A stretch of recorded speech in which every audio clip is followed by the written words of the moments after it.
अस्सलाम वालेकुम दोस्तों, जब हम सऊदी अरब का नाम सुनते हैं तो सबसे पहले हमारे दिमाग में क्या ख्याल आता है? जाहिर सी बात है, मक्का और मदीना जैसे पाक शहरों का, फिर उसके बाद रेगिस्तान का, क्योंकि सऊदी अरब में रेगिस्तान के सिवा कुछ है ही नहीं।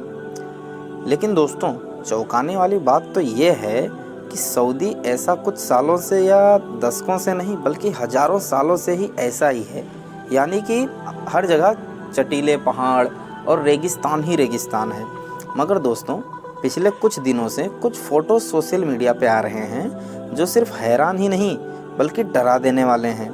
और यही वजह है कि जब से ये फ़ोटोज़ वायरल हो रहे हैं, पूरी दुनिया में इसकी चर्चा बहुत ही ज़्यादा हो रही है। दोस्तों, इस वक्त आप अपनी स्क्रीन पे ये जो तस्वीरें देख रहे हैं, ज़रा इन तस्वीरों पे गौर फरमाइए। आप सबको भी लगता होगा कि ये किसी यूरोपियन कंट्री का फ़ोटो है, कोई खुशहाली और बहुत सारा हरियाली वाले देश का फ़ोटो है। मगर आपको हैरानी होगी कि ये फ़ोटो हरियाली वाली जगह की नहीं बल्कि सऊदी अरब की है, जहाँ पर ना तो कोई नदी मौजूद है और ना ही वहाँ अच्छे से बारिश होती है। यहाँ तो सिर्फ रेगिस्तान ही रेगिस्तान है। तो अब आप सब भी सोच में पड़ गए होंगे कि फिर ये सब हुआ कैसे है, ये इतनी हरियाली यहाँ आ कैसे गई। तो दोस्तों, मैं आपको बताता हूँ कि ये सब ग्लोबल वार्मिंग की वजह से हो रहा है। इसका असर ना सिर्फ सऊदी अरब पे बल्कि पूरी दुनिया में है।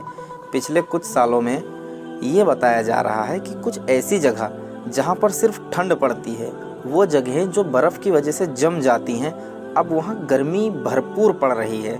और बिल्कुल इसके उलट जहाँ रेगिस्तान हुआ करता है, जहाँ पर एक भी नदियाँ नहीं मौजूद हैं, वहाँ इतनी बारिश हो रही है कि सैलाब आ जाता है।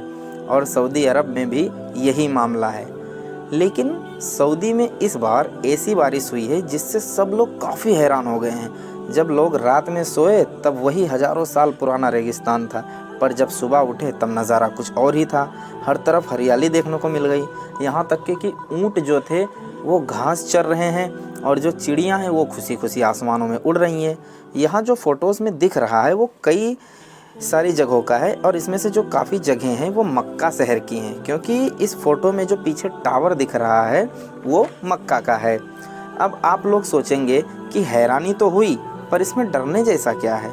तो मैं आप सबको बता दूं कि इसको सीधे तौर पर हमारे आखिरी नबी मोहम्मद सल्लल्लाहु अलैहि वसल्लम की उस हदीस से जोड़कर देखा जा रहा है कि जिस हदीस में उन्होंने क़यामत की निशानियों को बताते हुए फरमाया था कि क़यामत तब तक ना आएगी जब तक हमारी दुनिया में माल यानी कि जो पैसा है वो बेहिसाब ना हो जाए। यहाँ तक कि एक इंसान अपनी ज़कात देने के लिए ढूंढेगा दूसरे इंसान को, लेकिन ज़कात लेने वाला कोई मौजूद ही नहीं होगा।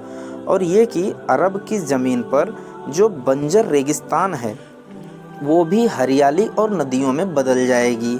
सुना दोस्तों आपने कि हमारे नबी ने क्या फरमाया कि अरब की जो ज़मीन है जो कि बंजर है, रेगिस्तान है, वो भी हरियाली और नदियों में बदल जाएगी। इस हदीस से पता चलता है कि सऊदी अरब में ऐसा ज़रूर होगा।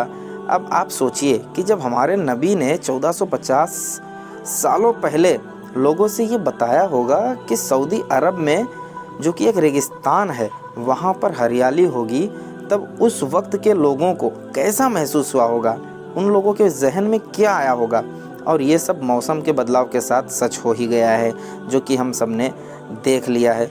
तो दोस्तों, अब आप सब कमेंट में अपनी राय बताएं कि आप सब क्या सोचते हैं कि क्या वाकई में क़यामत हमारे काफ़ी नज़दीक है? क्या ये सब जो हो रहा है ये वाकई क़यामत की निशानियां हैं कि मुसलमानों को अब सुधरने की बहुत ही ज़्यादा ज़रूरत है? दोस्तों, आप सब लोग अपनी राय कमेंट में बता सकते हैं। मिलता हूँ मैं आप सबसे अगली वीडियो में। खुदा हाफिज़।